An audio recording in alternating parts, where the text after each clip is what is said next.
शुक्लाम्बरधरम् विष्णुम् शशिवर्णम् चतुर्भुजम् प्रसन्नवदनम् ध्यायेत् सर्वविघ्नोपशान्तये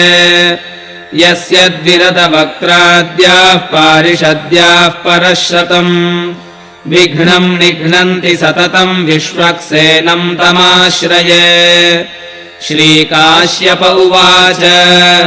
तात मे श्रीहयग्रीव नाम्नाम् साहस्रमुत्तमम् अध्येतुम् जायते काङ्क्षा तत्प्रसीद मयि प्रभो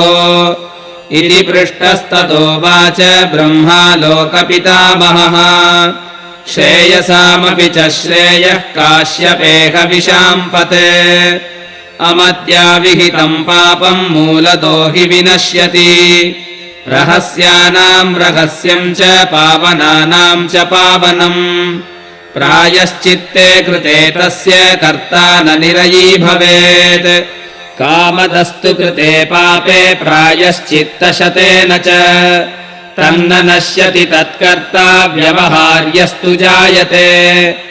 एवम् दुरपनोदानाम् बुद्धिपूर्वमहांहसाम् आवर्जनकरानामप्यन्ते निष्कृतिरीरिता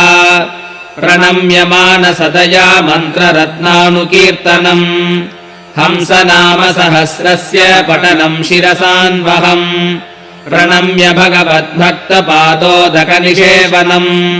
तदेतत्त्रितयम् सर्वपापसङ्घातनाशनम् इतीतम् परमम् गुह्यम् हंसो हयशिरो हरिः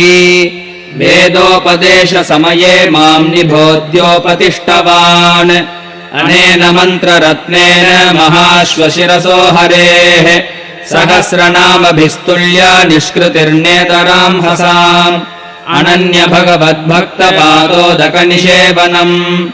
एतद्वयोपदेशाङ्गम् आदौ स्वीकार्यमिष्यते इत्युक्त्वानन्दगरुड विश्वक्सेनपदोदकम् आदौ माम् प्राशयन्नन्दे परिशुष्कीकृताम् हसे आत्मनो नाम साहस्रम् शर्षिच्छन्दोदिदैवतम् सन्न्यासमुद्रिकोपेदम् मह्यम् साङ्गमुपादिशत् यथावत्तदिदम् वत्स दद्याम् ते शृणु तत्त्वतः यत्प्राप्यान्त्यन्त्यगीवृत्ति विवृत्त्या मोक्षमेष्यति हयास्य नाम साहस्रस्तोत्रराजस्य वैभव